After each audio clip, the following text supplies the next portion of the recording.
Some betrayals don't scream. They whisper. I went back to the restaurant for one stupid reason. My phone. That's all. The waitress saw me, froze, then locked the door behind us. Her hands were shaking. "Before you watch this," she whispered, barely breathing, "promise me you won't faint." She pulled up the security footage from our family dinner. I watched my son wait for me to leave the table, then calmly pour something into my wine while his wife laughed beside him. In that moment, I realized my family wasn't waiting for me to retire. They were waiting for me to collapse. And what happened next, no one saw coming. The lock clicked behind me so softly it barely sounded real. Still, my entire body reacted. I turned at once. "Excuse me." My voice came out tighter than I intended. "I just forgot my phone." The young waitress standing near the door didn't answer immediately. Her breathing looked uneven, shoulders stiff beneath the restaurant's dim amber light. Behind her, the dining room was nearly empty now. Chairs rested upside down on tables. The last chandelier flickered faintly against the old library ceiling. Then she stepped closer. "You need to stay calm," she whispered. A cold pressure spread through my chest. "What is this?" She glanced toward the hallway leading to the security office, then back at me. Her fingers curled nervously around a keycard. "Before I show you something," her voice cracked slightly, "promise me you won't faint." For a second, irritation almost replaced fear. Faint? I was Margaret Holloway. I had negotiated with billion-dollar developers. I had stood inside collapsing churches after earthquakes. I had spent 35 years preserving structures everyone else wanted erased. And yet the way she looked at me in that moment made my knees feel strangely weak. "I'm not fragile," I said quietly. Her eyes lowered. "I know," she replied. "That's why this is going to hurt." She led me past the empty bar toward a narrow corridor washed in cold fluorescent light. Every sound suddenly felt louder. My heels against the tile, the hum of an aging refrigerator, the distant buzz of a security monitor somewhere ahead. I still didn't understand why my heartbeat had become so violent. At 63, I was used to discomfort, used to pressure. My entire career had been built on patience and precision. While other architects chased glass towers and fast money, I restored forgotten places. Old libraries, historic courthouses, buildings that carried memory inside their walls. People called me stubborn for it. Maybe I was. I simply believed some things deserved to survive. That belief made me successful. It also made me lonely. My office shelves were filled with awards. My home was filled with silence. Recently, even my own son had started looking at me differently. Not with cruelty. Something worse. Care. Too much care. "You should slow down, Mom. You work too hard. Maybe it's time to let someone else carry things." At first, the concern sounded loving. Reasonable even. My eyesight had been troubling me for months. Lines blurred on blueprints. Distances shifted unexpectedly. I blamed stress, age, exhaustion. But now, walking behind that terrified waitress through the darkened restaurant, a question I had spent weeks avoiding began pressing harder inside my chest. Why did my symptoms always seem worse after family dinners? The waitress stopped outside a small security room and reached for the handle. Her hand trembled again.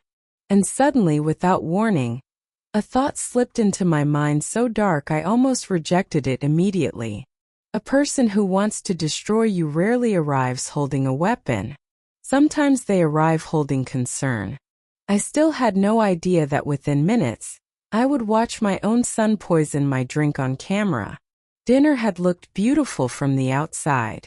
That was the disturbing part.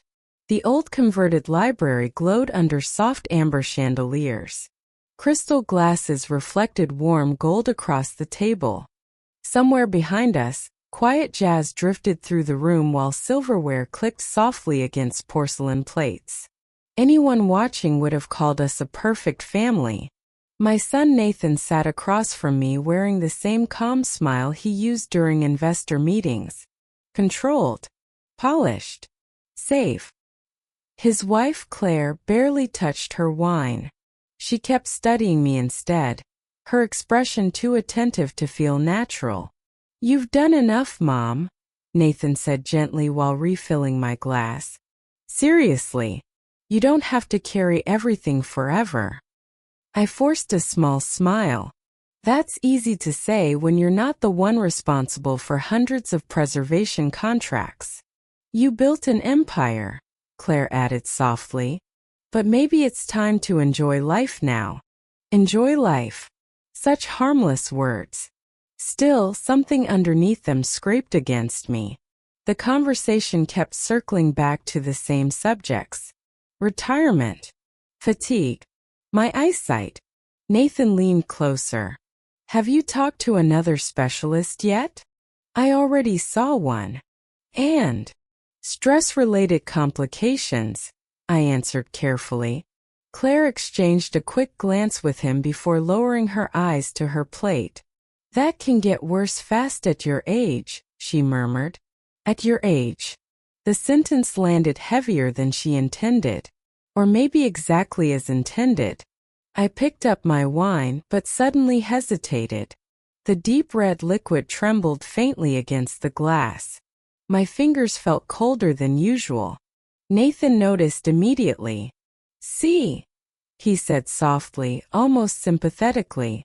"That's exactly what scares us." Not you."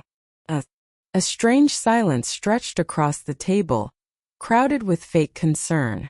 And right there, surrounded by candlelight and expensive smiles, a thought crossed my mind so quickly I nearly buried it before it fully formed. Sometimes children don't wait for their parents to die. They just wait for them to become weak enough. I tried pushing the feeling away. But a few minutes later, while Nathan continued talking about stepping back and protecting my legacy, the room around me shifted slightly. Not enough to panic, just enough to make me wonder if the floor beneath me could still be trusted.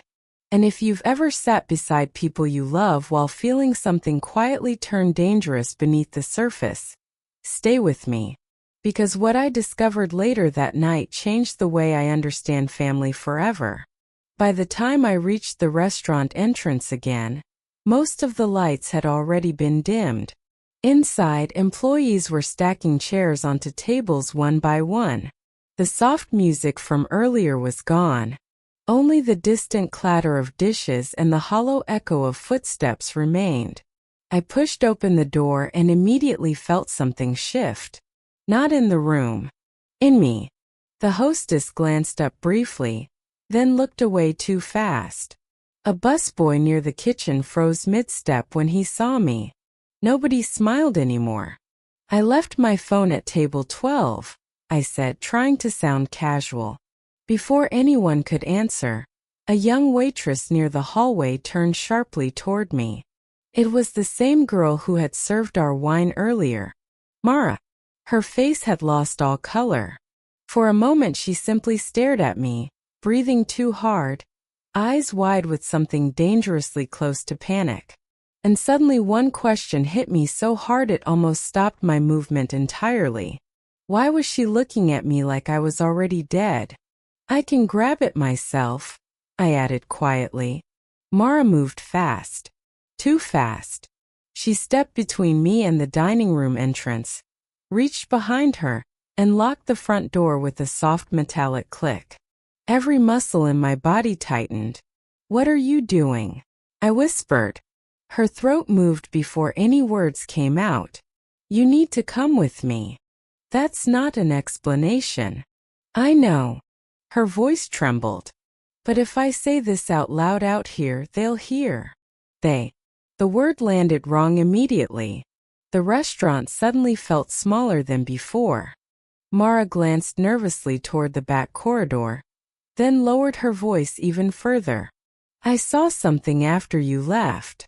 A cold sensation crawled slowly across my skin. What did you see? Instead of answering, she grabbed a staff keycard and started walking quickly toward the narrow hallway beside the kitchen.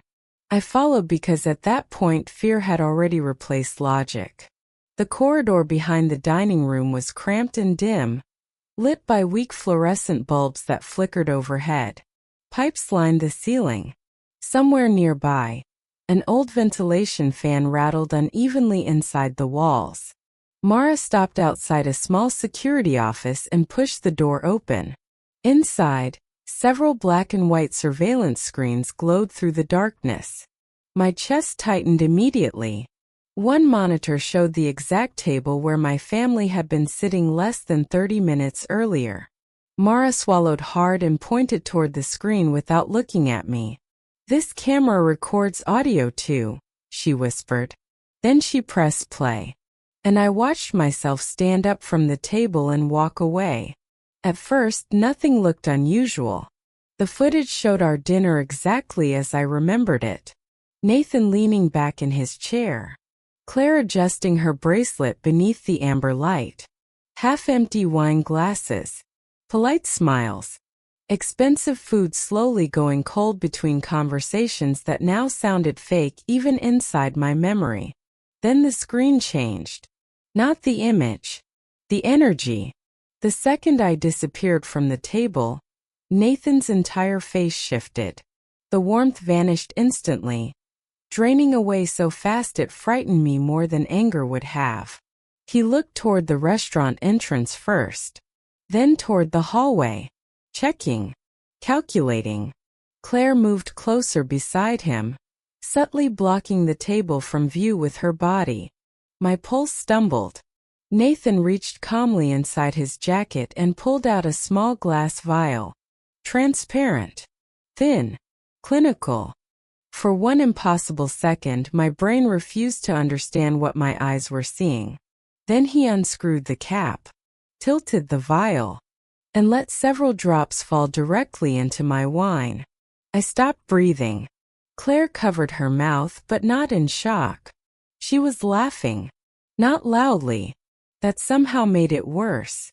Nathan gently swirled the wine glass like a man appreciating expensive vintage. Then Mara activated the audio. "She still thinks it's stress," Nathan said casually. Claire smirked. "Or age. Couple more weeks," he replied, almost amused. "She'll sign anything." A violent ringing exploded inside my ears. On screen, Nathan lifted his hand and mocked the way my fingers had trembled during dinner. Claire burst into another laugh. And suddenly I understood something terrifying. There is nothing colder than the laughter of people waiting for you to collapse. My knees gave out without warning.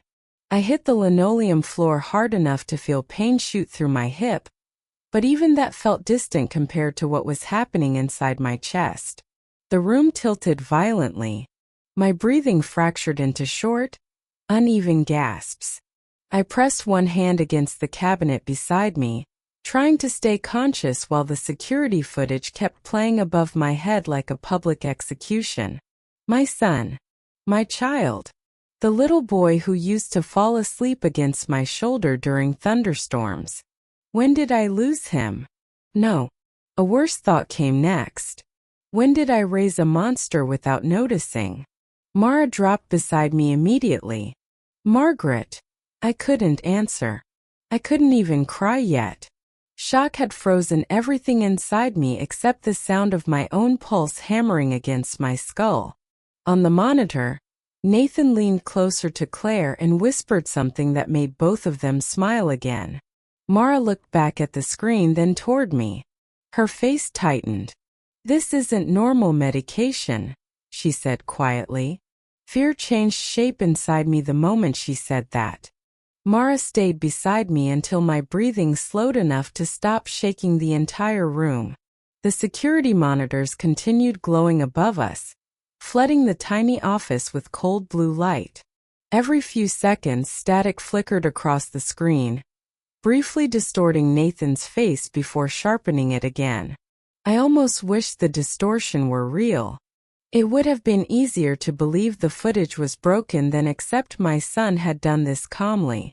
Deliberately, Mara rubbed her palms against her apron, but her hands still trembled. "I need you to listen carefully," she said. I forced myself to look at her. "My father works in industrial chemical safety, exposure cases, toxic compounds. I grew up hearing about substances that don't kill people immediately." She swallowed hard. "They weaken them first." A chill moved slowly through my stomach. "What are you saying?" "When your son handled that vial," her eyes flicked toward the frozen screen, "he knew exactly what he was doing." The words landed with terrifying precision. Not panic, not impulse, control. Mara leaned closer and lowered her voice further, as if even the walls might overhear us. "Some compounds are designed to mimic natural decline, vision problems, tremors, confusion, fatigue." She hesitated briefly. "Especially in older adults." I stared at her. Every sound inside the room seemed to disappear at once, because suddenly things that never made sense before began aligning perfectly inside my mind. The blurred blueprints, the dizziness, the trembling hands. Not random, not aging, patterns. I pushed myself upright slowly, gripping the edge of the desk while memories started crashing into each other with horrifying clarity. The symptoms always became worse after dinners with Nathan, after wine, after tea at his house, after those health supplements Claire insisted I take. My throat tightened violently. No. I had spent months blaming myself, working less, driving less, questioning my own judgment every morning. I woke up exhausted. And all this time, someone had been carefully building my collapse piece by piece.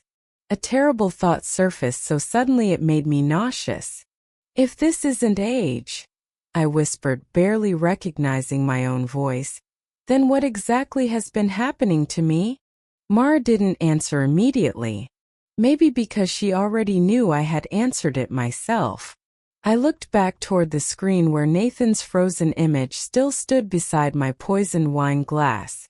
My son had not been waiting for me to grow weak naturally. He had been manufacturing weakness. The realization changed something fundamental inside me. Fear remained, but fury arrived beside it. Cold, focused, alive. I pressed both hands against the desk and inhaled slowly through the tightness crushing my ribs. For the first time in months, I stopped feeling ashamed of my body. Age had not made me fragile. Someone else had done that to me on purpose. And once that truth entered my mind, I could no longer unknow it. I didn't go to sleep that night. The moment I stepped back inside my house, every familiar object suddenly felt contaminated by memory. The kitchen counters, the teacups, even the soft lamp beside my reading chair seemed different now, as if the truth had changed the temperature of the entire room. I stood motionless for several seconds. Then I started searching, not emotionally, methodically, like an investigator reconstructing structural failure after a collapse. I opened the kitchen cabinet first. Tea boxes, supplements, medicine bottles. My eyes stopped on the small jar of honey Claire always insisted on adding to my drinks. Natural energy support, she used to call it with that careful smile. My stomach tightened. I unscrewed the lid and smelled it cautiously. Nothing unusual. That frightened me more. Whoever had done this understood subtlety. I moved faster after that. Bathroom drawers, nightstand compartments, storage cabinets. Every room became evidence. Inside the guest bedroom, buried beneath folded blankets, I found a narrow wooden box shoved toward the back of a drawer. Locked. My pulse spiked instantly. I forced it open using a metal ruler from my studio bag and froze. Inside sat 5 small glass vials identical to the one Nathan used in the restaurant. Same size, same sterile appearance, same transparent liquid catching the dim bedroom light. For one terrifying second, the entire house felt alive around me, watching, waiting. I picked up one vial carefully between trembling fingers. This had never been impulsive. This was supply, planning, maintenance, a long-term operation happening inside my own home. Then I noticed something else. A label partially hidden beneath the bottom packaging of Claire's vitamin container. Black lettering, minimalist logo, cold corporate design. I peeled the sticker back slowly, and the second I saw the name underneath, rage hit me harder than fear ever had. Meridian Developments. I knew that company. Everyone in preservation work knew them. A massive real estate conglomerate notorious for buying protected historical sites, stripping them of legal status, and demolishing them for luxury developments. Churches, libraries, community halls, places carrying generations of memory. I had blocked 3 of their largest expansion projects over the last decade. Suddenly every piece aligned. Nathan wasn't simply trying to take control of my company. He was helping someone erase everything I had spent my life protecting. The room became unbearably quiet.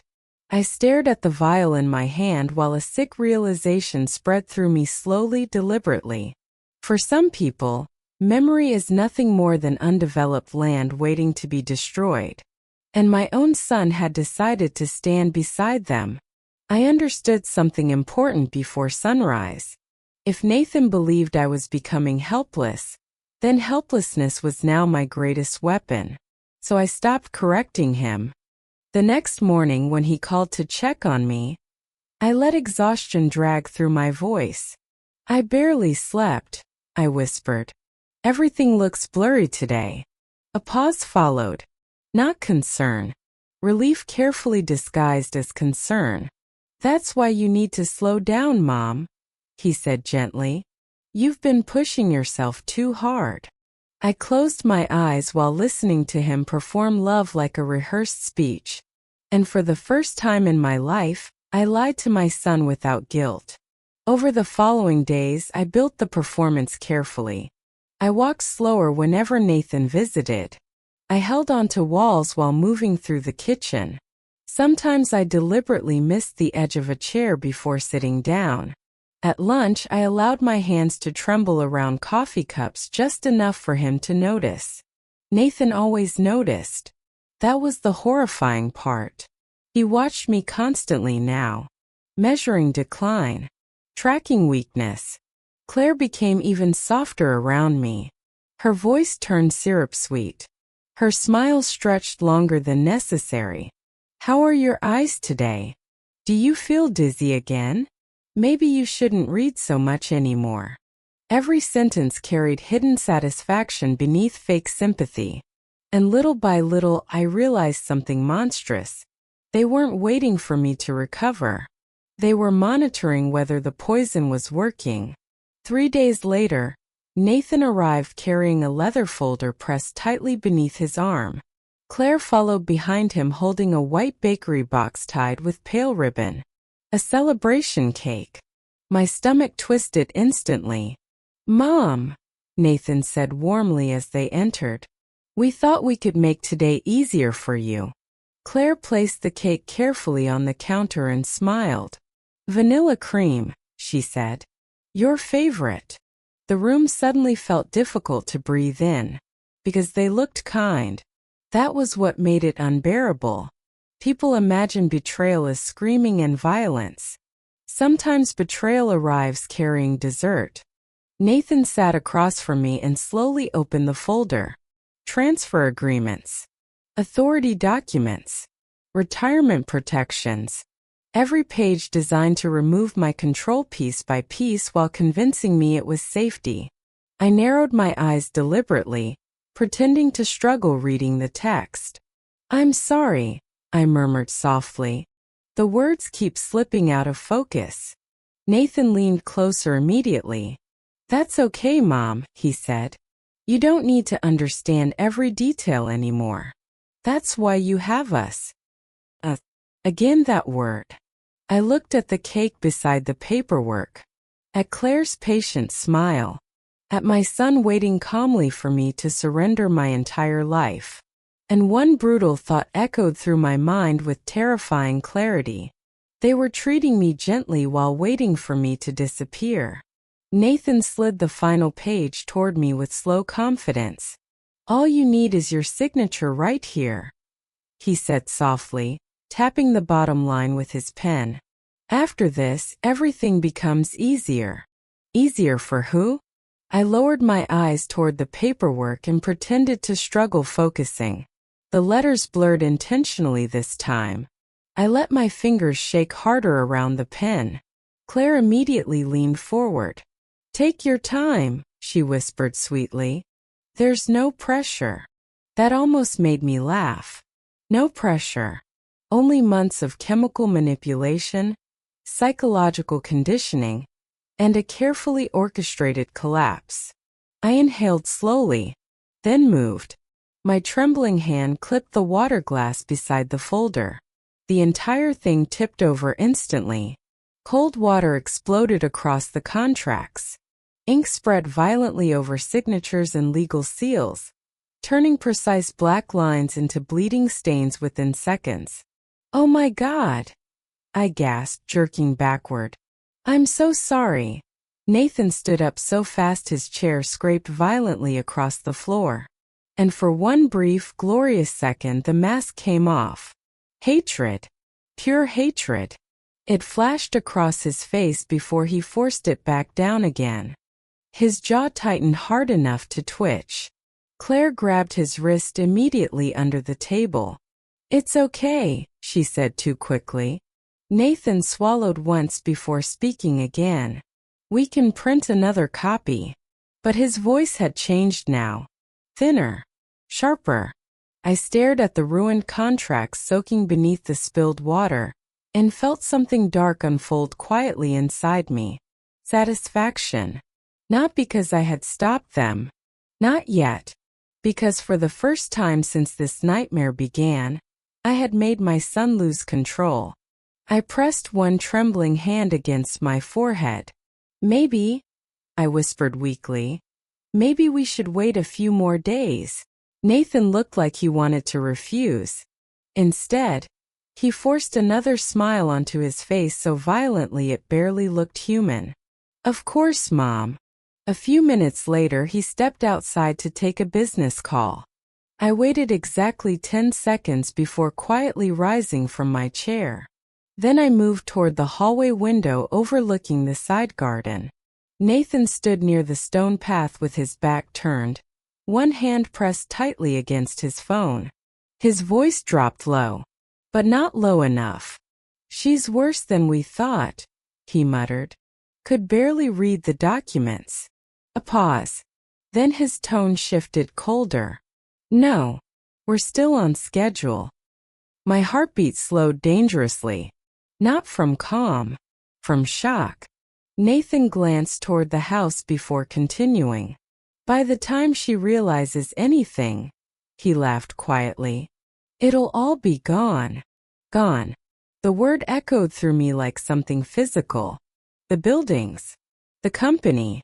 My authority. My life. And suddenly one horrifying question rose inside me so hard it became impossible to silence. Was my own son already counting down the days until I disappeared completely?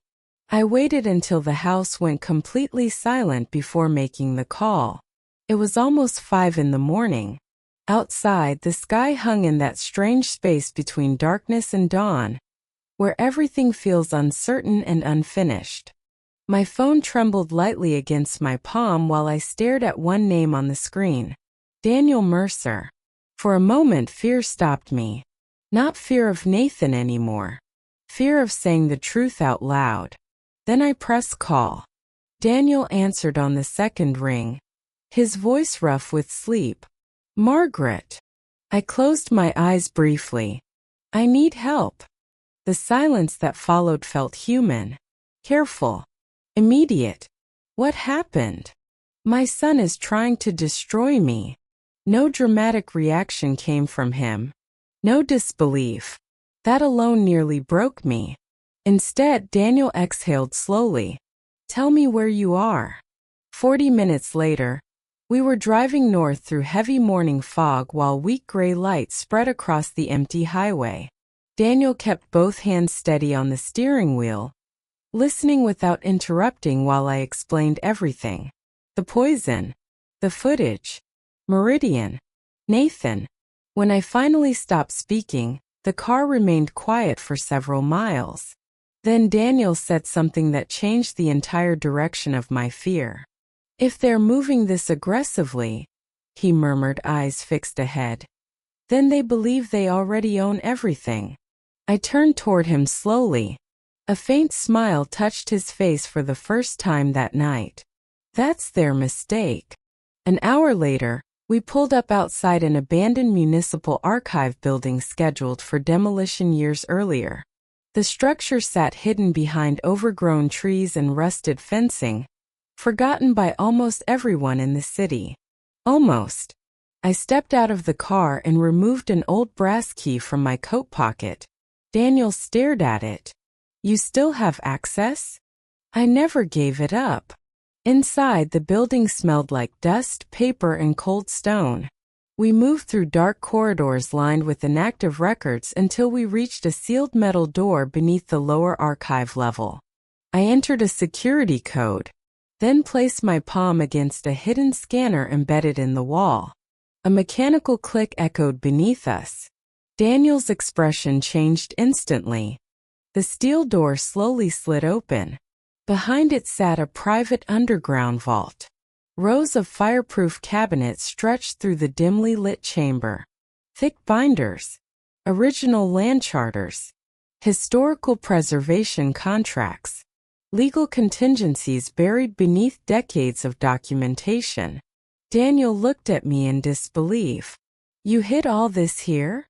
No, I replied quietly. I protected it here. I walked toward the far cabinet and removed a sealed black folder. Inside were the documents Nathan never knew existed. Emergency transfer reversals, protected trust clauses, automatic legal freezes triggered by coercion, incapacity, or suspicious asset transfer activity. Every structure under my authority had already been locked years ago behind preservation law impossible to dismantle quickly. Nathan thought he was stealing my empire. In reality, he had walked directly into a trap built long before he understood the game. Daniel opened one of the files slowly, stunned. You planned this decades ago. I looked down at the vault surrounding us. People think survival belongs to the strong. They're wrong. Smart old people do not build wealth. They build systems that survive betrayal. Daniel spent nearly 20 minutes reading through the documents in complete silence. The deeper he went, the slower he turned each page. Finally, he looked up at me with something between shock and admiration. Margaret, his voice lowered carefully. Nathan has absolutely no idea what he's walking into. That was intentional. I removed another folder from the vault and laid it across the steel table between us. Inside sat the final mechanism, the one I created after my second major legal battle with Meridian almost 15 years earlier. Back then, I learned an important lesson. People rarely attack history directly. They attack the people protecting it. Daniel scanned the highlighted section twice before exhaling sharply. Automatic criminal escalation? I nodded once. Every protected asset under my authority was tied to a dormant legal contingency, hidden beneath the trust structure.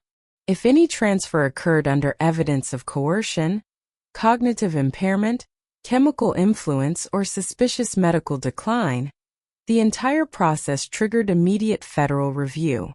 asset freeze, fraud investigation, criminal conspiracy escalation. Nathan thought he was preparing a retirement transition. Legally, he was preparing evidence against himself. A strange calm settled into my chest as Daniel continued organizing copies for legal counsel. For the first time since this nightmare began, I stopped reacting emotionally. I started preparing strategically, because justice becomes much more powerful once fear stops controlling it. Outside, morning light slowly pushed through the fog-covered windows above us. Somewhere far away, a train horn echoed across the city.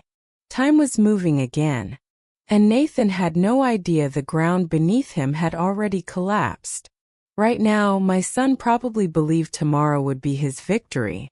He thought I was weak, confused, ready to surrender.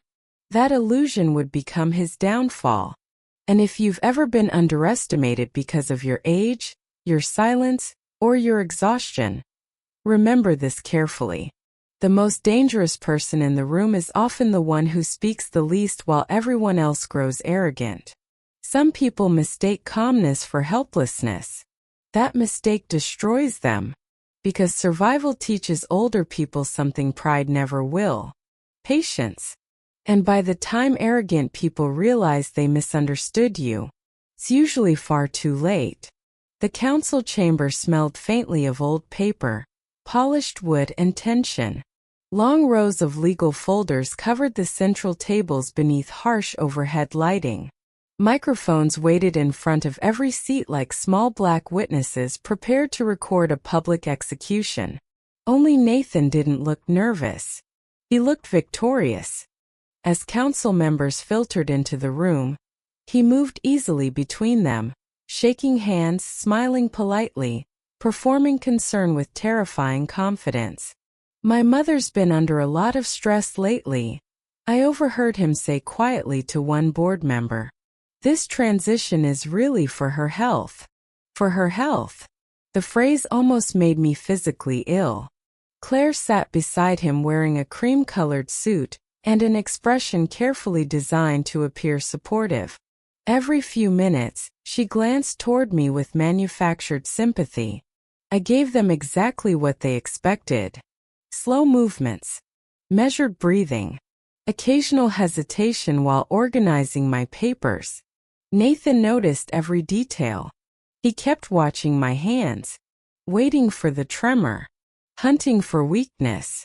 But beneath the table, my pulse remained perfectly steady. Because unlike them, I already knew how this meeting would end. The chairman finally adjusted his microphone and cleared his throat.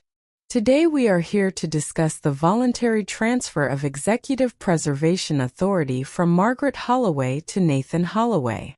Voluntary. Interesting word. Nathan turned toward me immediately and slid the prepared documents across the polished table. "Whenever you're ready, Mom."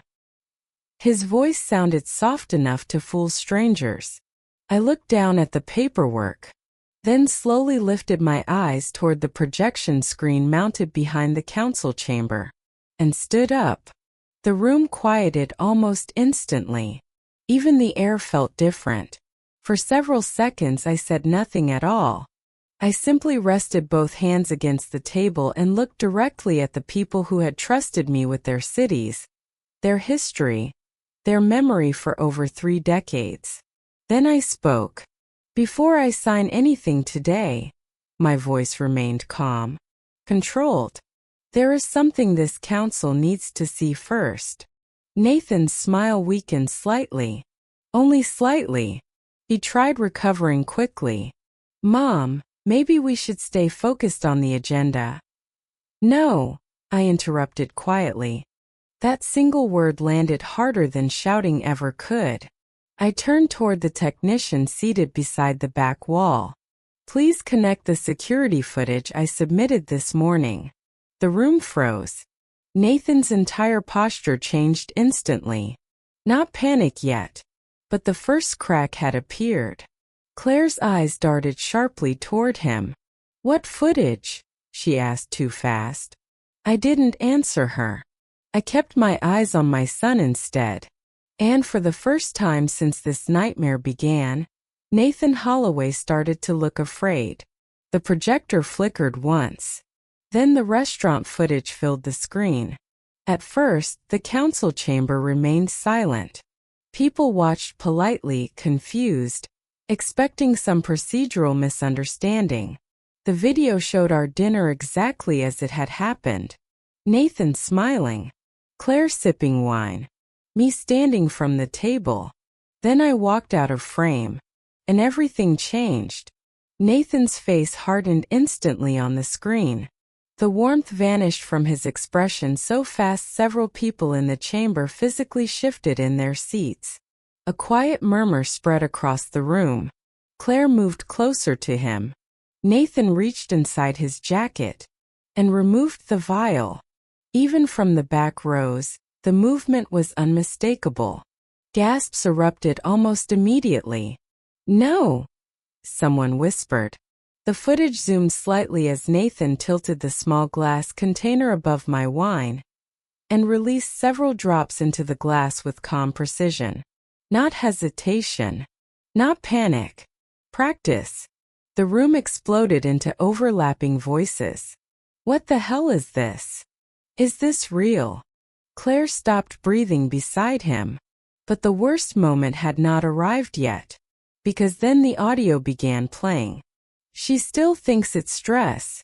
Nathan's voice echoed clearly through the chamber speakers. A few council members turned toward him in disbelief. Then Claire laughed softly. Not nervous laughter. Cruel laughter. And Nathan continued. "Couple more weeks, she'll sign anything." The silence afterward felt violent. One woman near the far end of the table covered her mouth.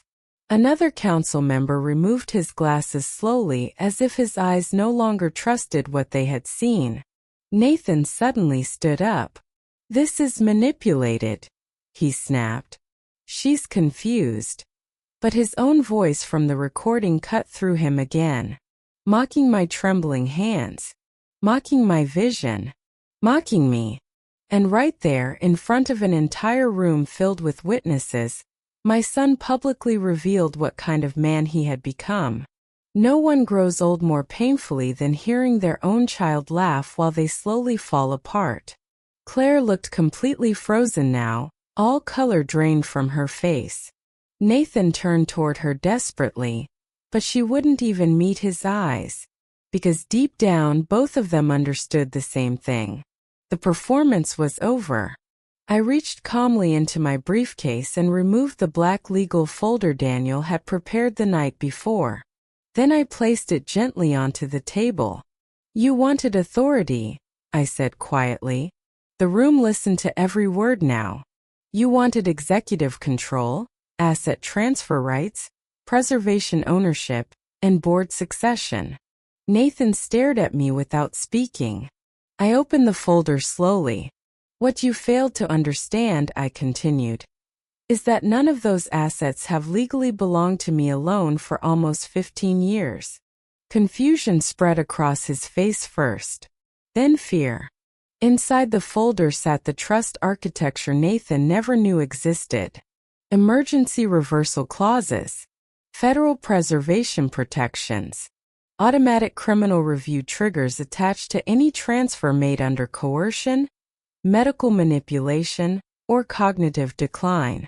Every building, every protected property, every controlling share. Locked. Untouchable. Nathan grabbed the documents violently and flipped through them with growing panic. "No," he muttered under his breath. "No, that's impossible." But it wasn't.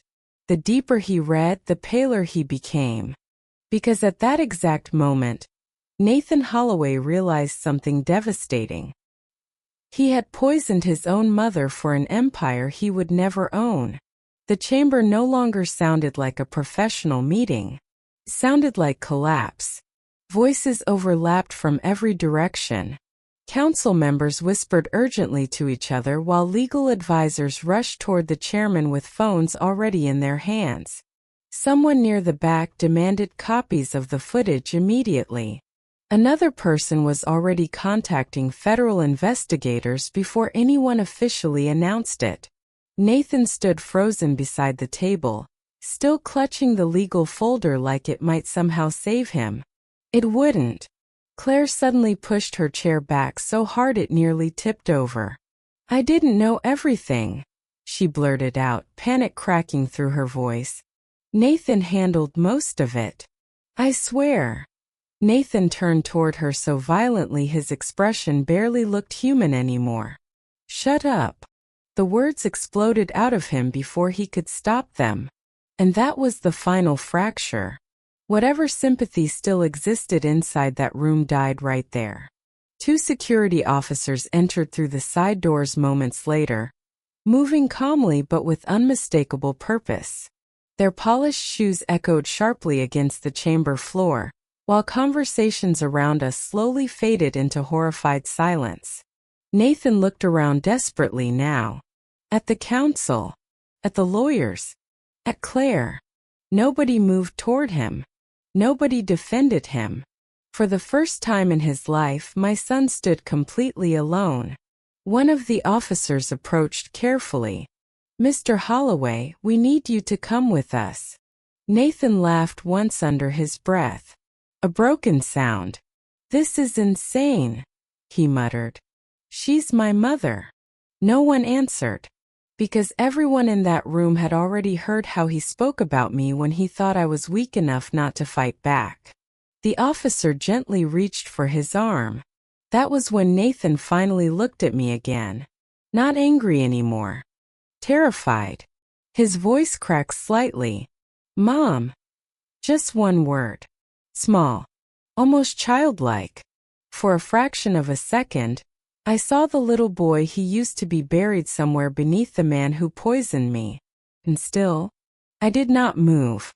I did not answer. I didn't even look back at him as security escorted my son out of the chamber in silence. Weeks after the scandal exploded across every major headline, my studio became the only place where my mind could still breathe. The silence there felt different now. Not peaceful. Recovering. Early morning sunlight stretched across old drafting tables while unfinished blueprints rested exactly where I had abandoned them before my life split apart. Dust floated slowly through narrow beams of light. Somewhere in the corner, an old clock continued ticking with stubborn consistency, indifferent to betrayal, court hearings, or ruined bloodlines. I stood alone beside the largest drafting board and ran my fingers across a restoration sketch of St. Alden's Library. One of the buildings Meridian wanted demolished first. For months I thought my body was failing me. Now I understood something painful. My body had been fighting to survive, while my heart kept defending the people poisoning it. That realization leaves a different kind of wound. Not dramatic. Quiet. The kind that changes how you look at every old family photograph sitting in storage boxes afterward. Daniel visited often during those weeks. Sometimes he brought coffee.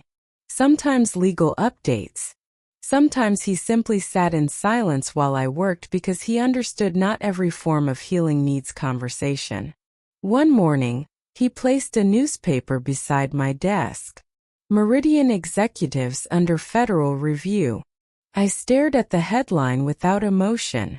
Too much had already burned inside me for victory to feel exciting anymore. "Strange, isn't it?" Daniel said quietly. "What is?" How quickly powerful people collapse once someone finally forces the truth into daylight. I looked toward the studio windows where construction cranes moved slowly across the distant skyline. "No," I answered softly. "What's strange is how long evil survives when everyone mistakes it for professionalism." A few days later, the board gathered for the final restructuring vote. This time the atmosphere felt completely different from the hearing where Nathan fell apart publicly. No hidden agendas remained. No manipulation disguised as concern. Just exhausted people trying to decide what deserved protecting after witnessing how close greed came to destroying all of it.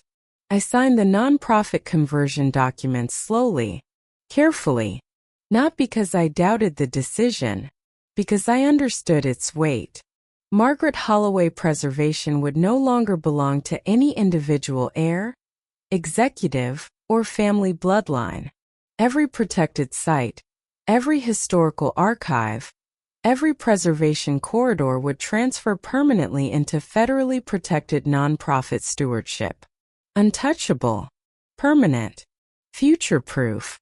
One board member adjusted his glasses and stared at me carefully. "You're surrendering an enormous amount of personal power." I almost smiled. "No," I replied. "I'm removing the temptation to abuse it." Silence settled heavily around the room after that, because they understood. Nathan believed ownership meant control. He never understood the deeper danger hidden inside ownership itself.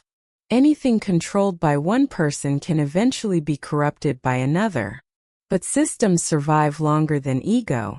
That afternoon, Meridian Developments officially lost every active pathway into the preservation sector connected to my organization.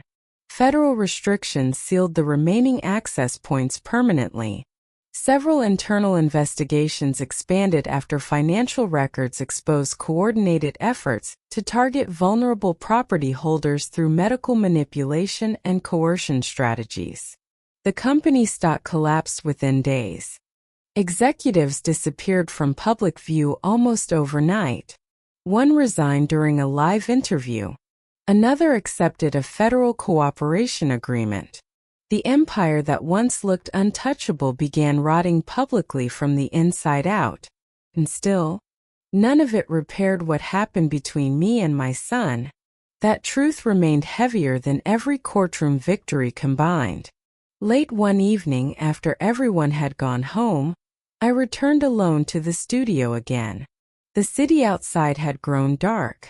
Old blueprints covered my desk beneath the warm reading lamp, while restoration notes written decades earlier sat beneath my hands like messages from a younger version of myself. A version who still believed love automatically protected people from betrayal. I no longer believed that. But I believed something else now. Survival is not becoming cold. Survival is learning who must never again hold the power to destroy your peace. And standing there in the quiet glow of that studio, surrounded by buildings that survived wars, fires, floods, and generations of human greed, I finally understood something history had been trying to teach me all along. The things worth preserving are rarely the easiest things to protect. As the months passed, people kept asking me the same question. "Do you hate your son?" I never answered immediately, because hatred is simple. What happened between Nathan and me was not simple. It was grief mixed with memory. Love poisoned slowly enough to stay recognizable while it was dying. That's what makes betrayal inside families so dangerous. Strangers can only attack your life. The people you love can attack your identity. For a long time, I believed aging itself was the thing frightening me. The weaker eyesight, the exhaustion, the trembling hands. Now I know I was wrong. Getting older was never the real terror. The real terror was discovering that the person trying to replace me was the same child I spent my entire life protecting. That realization changes something permanent inside a parent. Because once trust breaks at that depth, even silence sounds different afterward. Sometimes I sit alone in my studio and wonder how many parents are being manipulated right now under the disguise of concern. How many mothers are slowly surrendering their independence because someone keeps repeating, "You're tired. You're confused. Let us handle things for you." How many fathers are signing papers they no longer fully understand because the people around them learned to weaponize guilt before they weaponized law? The frightening part is this. Control rarely arrives looking cruel. Sometimes it arrives smiling, carrying groceries, scheduling doctor appointments, pouring your wine. And maybe that's why this story still hurts me more than I can explain.